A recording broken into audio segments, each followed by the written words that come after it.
नमस्कार दोस्तों, स्वागत है आपका हमारे YouTube चैनल जरधारी क्लासेस में। दोस्तों तो आज हम हिंदी की इस ऑनलाइन कोर्स सीरीज में आज हम लेके आ रखे हैं आपके लिए तत्सम तद्भव शब्द।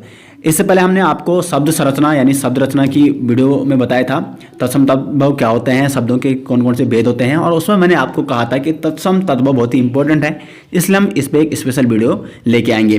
तो आज मैं आपको तत्सम तद्भव आपको कैसे पहचानने हैं, क्योंकि एग्जाम में डायरेक्ट क्वेश्चन बनते हैं कि बताइए कि इनमें से कौन सा तद्भव है, कौन सा तत्सम है।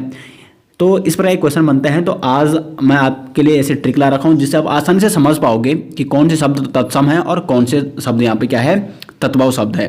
तो चलिए दोस्तों आज की वीडियो शुरू करते हैं।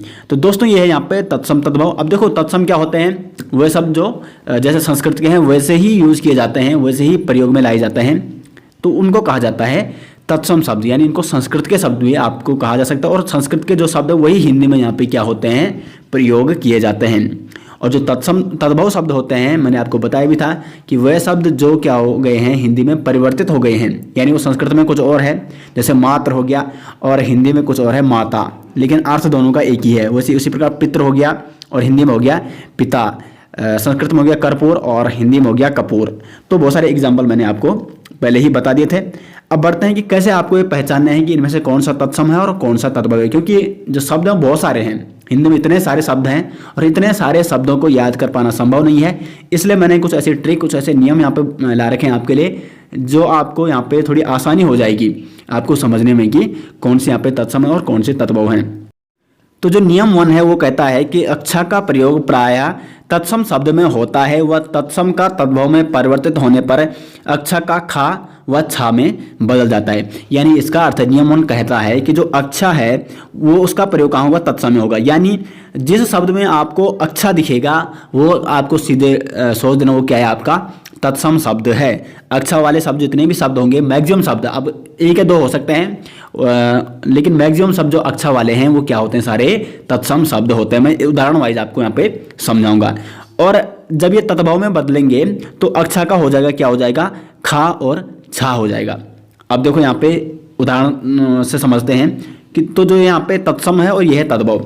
तो अक्षी, देखो इसमें अच्छा का प्रयोग हो रहा है, इसका मतलब ये तत्सम है, और अक्षी का जब ये तद्भव में बदलेगा तो अच्छा का हो जाएगा खा। ये बोल रखा ना, अक्षा का खा हो जाएगा। ये क्या हो जब क्या होगा, तत्सम का तद्भव में परिवर्तन होगा। उसी प्रकार क्षीर है तो अच्छा आ रखा है, इसका मतलब ये तत्सम है, और क्षीर का क्या हो गया, खीर हो गया। यहाँ पे देखो अक्षर है तो ये किस में बदल गया, अक्षर हो या आखर में बदल गया, इसका तद्भव रूप है। तो खा और छा में बदल गया अच्छा।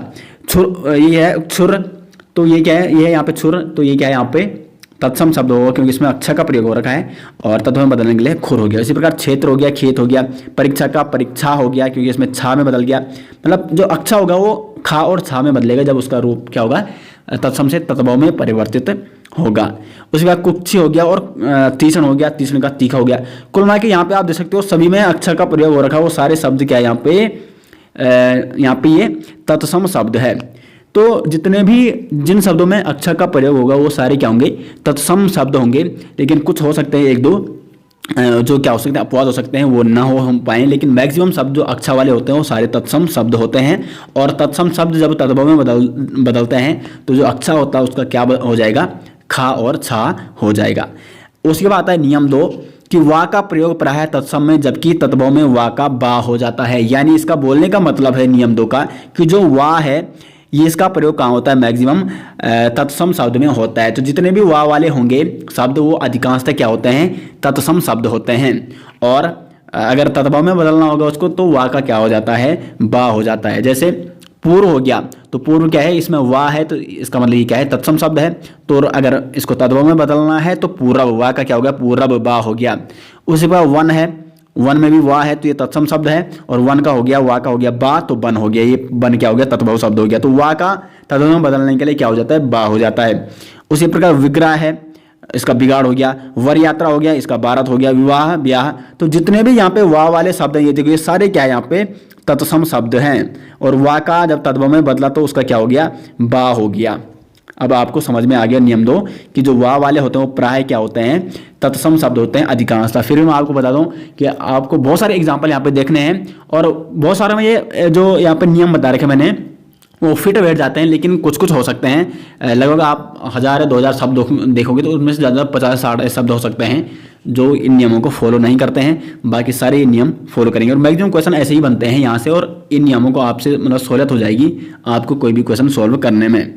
नियम 3 कहता है यहाँ पे सा, ये ताले पे सा और सा मूर्धन्य सा का प्रयोग प्रायः तत्सम में होता है, जबकि तत्भव में क्या होता है, जो सा होता है सा का क्या है, मतलब जो तालव्य सा है ये आपका दंत सा में परिवर्तित हो जाता है। तो कुल मिला के इसका बोलने मतलब नियम 3 का सिंपल सी भाषा में जो सा और सा जिस भी शब्द में दिखेगा, ये दोनों सा यानी तालव्य सा और आपका ये मूर्धन्य सा, तो वो क्या हो जाएगा आपका अधिकांशतः वो प्राय क्या होते हैं वो शब्द वो तत्सम शब्द होंगे, जबकि जो सा है ये वाला सा दंत दिखेगा जिसमें वो क्या है आपका तत्भव शब्द होगा। यहाँ पे उदाहरण वाइज समझते हैं। यहाँ पे देखो सत, इसमें क्या है तालव्य सा ये तत्सम शब्द है, और सत का क्या हो गया तत्भव में सो हो गया, क्योंकि जो ये सा हो जाता है जब ये तत्भव में बदल जाता है तो इसका क्या हो जाता है ये दंत्य सा हो जाता है। उसी प्रकार यहाँ पे शिक्षा में देख लो, ये वाला सा है तालव्य सा, इसका मतलब ये क्या है। अब देखो शिक्षा में तो 2 नियम से आप समझ सकते हो, सा भी है इसमें ये वाला, इसका मतलब तत्सम है, और इसमें क्या है अक्षा भी है, तो कुल मिला के ये क्या है तत्सम शब्द है। और यहाँ पे क्या हो गया उसका सीख हो गया। उसी प्रकार श्यामल में क्या हो गया तत्सम के लिए ये है पहचान इसकी तालव्य सा इसमें, और ये सांवला में क्या है ये सा है, ठीक है, ये तद्भव है। उसका सुंड हो गया और सूंड हो गया इसका तद्भव। श्वेत का हो गया सफेद, आषाढ़ का हो गया, देखो आषाढ़ में क्या है ये वाला सा है मूर्धन्य सा, तो इसका मतलब ये क्या है तत्सम शब्द है, और यहाँ इसका क्या हो गया ये दंत सा में बदल गया। आशा हो गया, मशक हो गया, मशक को क्या कहते हैं मच्छर कहते हैं। तो कुल मिला के नियम 3 क्या कहता है, सा और सा वाले क्या होते हैं अधिकांशतः तत्सम शब्द होते हैं। आपको बहुत सारे देखो इतने एग्जाम्पल तो मैंने बता दिया, और बहुत सारे एग्जाम्पल आप कई बुकों से ढूंढ सकते हो, बुक ले सकते हो कोई हिंदी की, तो उसमें बहुत सारे एग्जाम्पल आपको मिल जाएंगे, और उसमें आपको देखना है कि कौन कौन इन नियमों को फॉलो नहीं करने, तो वो आपको सिर्फ याद रखने हैं, बाकी सब आपके आसानी से हो जाएंगे। नियम 4 कहते हैं यहाँ पे री तथा स्रा का प्रयोग प्रायः तत्सम में, जबकि तत्भव में री का रा हो जाता है और स्रा का सा हो जाता है। तो कुल मिला के जिन भी शब्दों में आपको री और क्या दिखेगा स्रा दिखेगा, वो आपको क्या बताने वो सीधी क्या है सभी लगभग मैक्सिमम अधिकांशता, ठीक है, कुछ हो सकते हैं अपवाद में, आपको सभी नियमों में बता रहा हूँ कुछ हो सकते हैं, लेकिन अधिकांशता वो क्या होंगे तत्सम शब्द ही होंगे। और यहाँ पे क्या होगा री का क्या हो जाता है जब वो तत्भव में बदल जाता है तो उसका रा हो जाता है, और स्रा का क्या हो जाता है यहाँ पे सा हो जाता है। तो देखो यहाँ पे श्रृंगार हो गया, इसमें स्रा है तो इसका मतलब तत्सम है, और इसका क्या हो गया श्रृंगार हो गया सा में बदल गया। श्रेष्ठिन हो गया, इसका सेठ हो गया। श्रावण, आश्रय, ऋच और ऋतु, तो इसमें रा और देखो इसमें क्या थे री वाले और सरा वाले सभी क्या है आपके तत्सम शब्द हैं, जबकि यहाँ पे आप देख सकते हो री का हो गया रा, और री का यहाँ पे री हुआ ये वाला, ठीक है, मतलब जो ये री है इसका इसमें परिवर्तित हो गया तत्भव में, ठीक है, और सरा का सा में। अब देखो मैंने एक यहाँ पे अपवाद भी लिखा है कि जो श्राप है यानी ये श्राप है, इसको वैसे तो नियम के अनुसार क्या होना चाहिए तत्सम होना चाहिए, लेकिन ये अपवाद है, यहाँ पे क्या होता है ये तत्भव होता है, जबकि श्राप का जो तत्सम रूप वो क्या होता है साप होता है। तो देखो इसमें तो ठीक है, इसमें ये तालव्य सा है, और मैंने ऊपर कहा था कि जिसमें भी तालव्य सा और मूर्धन्य सा होंगे वो तत्सम शब्द है, तो इसका तो ठीक है, इसमें तो नियम सही बैठ रहा है। लेकिन अगर एग्जाम्पल में ये पूछ ले, देखो इसको तो आप अगर नियम आपको याद है वो कर लोगे, तो लेकिन ये आपको याद रखना पड़ेगा कि जो श्राप है वो श्रा के कारण क्या नहीं हो रहा है, इसमें तत्सम नहीं हो रहा है, जबकि ये श्राप क्या यहाँ पे ये तत्भव ही है। इसलिए मैंने ये आपको यहाँ पे वो कर रखा है, हेडिंग कर रखी मैंने ये येलो से मैंने वो कर रखा है इसको, ताकि इसको आप नोट कर सको। तो नियम 4 भी हो गया। आगे बढ़ते हैं, उसी प्रकार नियम 5 है त्रा व आधा रा का प्रयोग। तो ये तो कंफर्म है कि जहां पे आधा रा का प्रयोग होगा वो मैक्सिमम अधिकांशतः क्या होगा तत्सम होगा। और उसी प्रकार त्रा, तो त्रा भी क्या है ये ता और रा से मिलकर बना है ना, ता और रा, आधा ता और रा, तो जहां पे कुल मिला के क्या है त्रा और आधा रा होगा वो प्राय क्या होंगे तत्सम शब्दों में वो गिने जाएंगे। जैसे पौत्री हो गया, पुत्र हो गया, इसमें त्रा आ रहा है, पत्र हो गया, त्रुट हो गया, तो ये सारे तत्सम शब्द और इनके तद्भव क्या है पौत्री का पोती हो गया, पुत्र का पूत हो गया, त्रा का मतलब ता हो रहा है, ठीक है, त्रुट का टूट हो गया।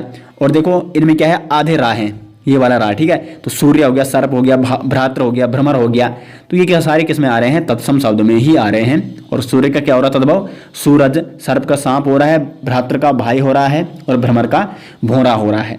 तो कुल मिला के क्या है त्रावा रा आधा रा वाले यानी ये वाले, या जैसे प्राय है, तो कुल मिला ये क्या होते हैं तत्सम शब्द होते हैं अधिकांशतः प्राय।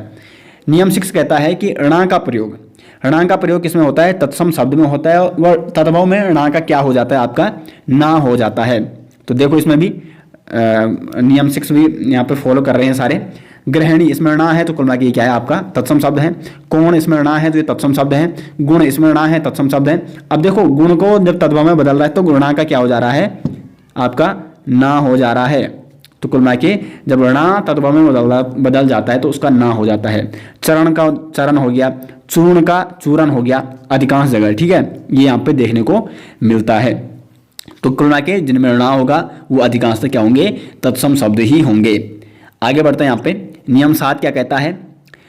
यदि क्या है?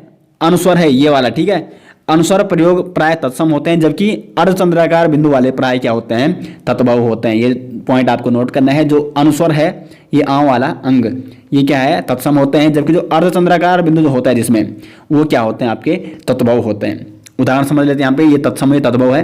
तो टंग हो गया, इसमें क्या है? अनुस्वर है। ग्रंथि हो गया, इसमें भी अनुस्वर है। इसमें तो खैर आप रा से भी समझ सकते हो क्योंकि इसमें आधा रा है। टंक हो गया, इसमें भी अनुस्वर है। उच्च हो गया, ये भी क्या है? देखो उच्च तो खैर ये तत्सम है। उच्च तत्सम इसलिए मैं आगे बताऊंगा।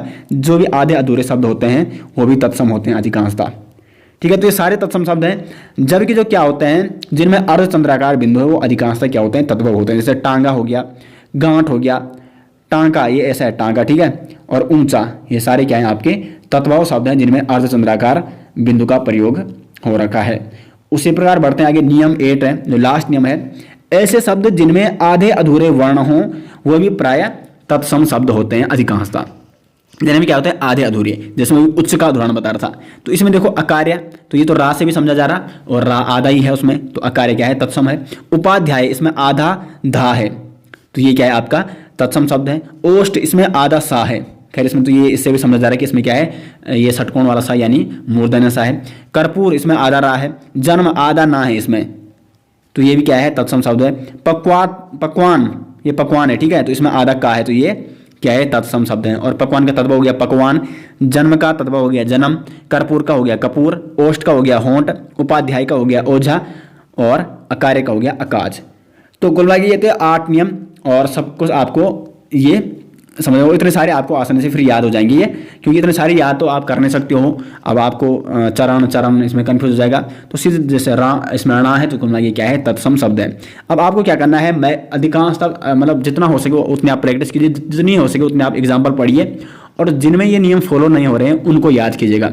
बाकी आपको नियम याद करने हैं और कोई भी एग्जाम्पल आ गया तो आप उसको आसानी से सॉल्व कर सकते हो। एक और चीज़ बताना भूल गया मैं, जो ये नियम 8 है जिसमें मैंने बताया गया कि जिसमें आधा अधूरे वर्ण होंगे वो तत्सम शब्द होंगे। लेकिन ये वाला नियम आप तभी फॉलो करेंगे जब इनमें से जो ऊपर के 7 नियम हैं ये आपको उसमें समझ नहीं आ रहे उसमें कि ये फॉलो हो रहे हैं कि नहीं हो रहे हैं। मतलब अगर ये 7 लागू नहीं हो रहे हैं तब जाके आप इस 8वें पे ध्यान दोगे, ठीक है। लेकिन अगर इन 7 में कोई फॉलो हो रहा तो उस इन 7 के बेस पे आप उसको देखोगे कि वो तत्सम शब्द है या तत्भव शब्द है। ऐसा नहीं कि मतलब उसमें ऊपर अगर ऊपर वाले से कोई वो हो रहा है, मतलब क्या हो रहा है उसमें देखो किसी में अगर आधा अधूरा नहीं है लेकिन उनमें ये ऊपर वाले 7 नियम क्या कर रहे हैं? प्रयोग हो रहे हैं या फॉलो कर रहे हैं इन 7 नियमों में से किसी एक नियम को, इसका मतलब वो तत्सम शब्द ही होगा। तो कुल मिला के आपको पहले ये ऊपर 7 देखने हैं। अगर ये भी उसमें नहीं मिल रहे होंगे तब जाके आपको जाना है ये नियम 8 पे कि इनमें आधा अधूरे हैं कोई कि नहीं होगा। फिर उसमें अगर कोई आधा अधूरा है तब उसको आप सोच सकते हो कि तत्सम शब्द हो सकता है। और अब मैं आगे बढ़ता हूँ, कुछ मैं एग्जाम्पल ला रहा हूँ यहाँ पे जो इन नियमों को फॉलो नहीं कर सकते हैं। ऐसे ही आपको देखो अगर शब्द होंगे लगभग हजारों शब्द होंगे, उनमें से अधिकांश तो लगभग 90% जो 95% जो शब्द हैं वो ऊपर दिए गए सारे नियमों को फॉलो करते हैं, और लगभग सिर्फ कितने हैं 5 या 7% ऐसे होंगे जो ऊपर दिए गए नियमों को फॉलो नहीं करेंगे। तो अब देखो आप उनको तो याद करने की जरूरत नहीं है, क्योंकि आपको अगर नियम याद है तो उनको आप आसानी से याद कर सकते हो, आसानी से आपको समझ में आ जाएंगे कि कौन सा तत्सम है कौन सा तद्भव है।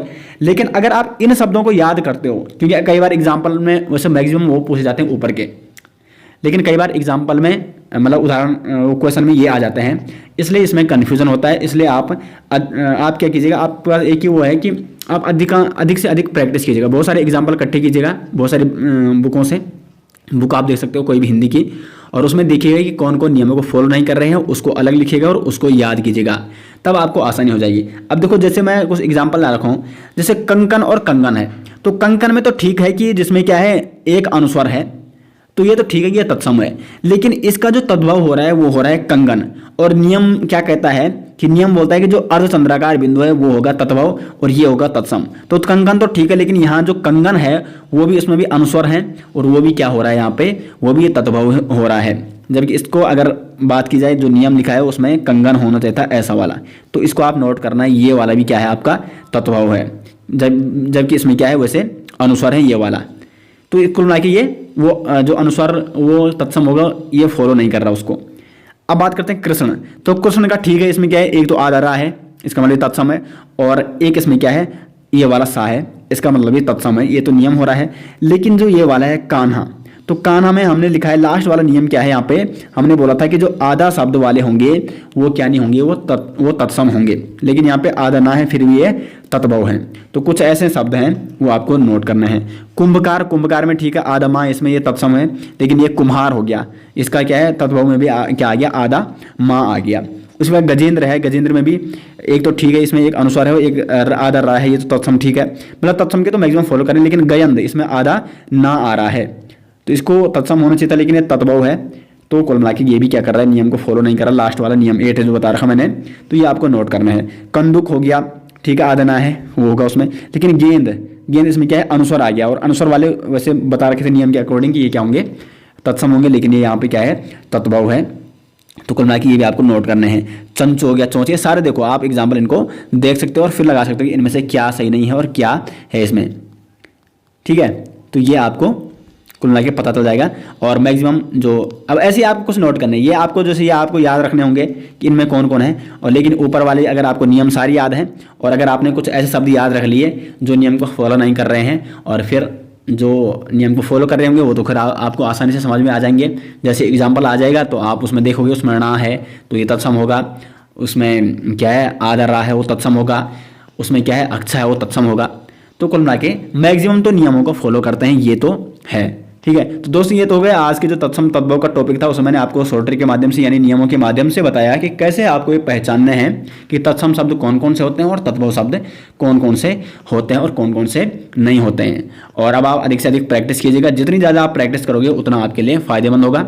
और हमने यहाँ पे आपको ये मेथड भी बता दी है। बाकी जो इसके MCQ प्रैक्टिस सेट है वो जब हम आपको पर्यायवाची शब्द और विलोम शब्द भी यहाँ पे लेकर आएंगे, तो तत्सम शब्द तत्सम और तद्भव हो गया, आपके पर्यायवाची हो गया और आपके विलोम शब्द हो गए, इनके एक ही साथ होंगे, आपके MCQ प्रैक्टिस सेट आपको एक ही साथ प्रोवाइड किए जाएंगे। तो दोस्तों ये थी आज के तत्सम तद्भव की वीडियो। आशा करते हैं आपको वीडियो पसंद आई। वीडियो को लाइक और शेयर जरूर कीजिएगा, और चैनल में पहली बार है तो चैनल को सब्सक्राइब जरूर कीजिएगा। मिलते हैं नेक्स्ट के साथ, तब तक के लिए धन्यवाद।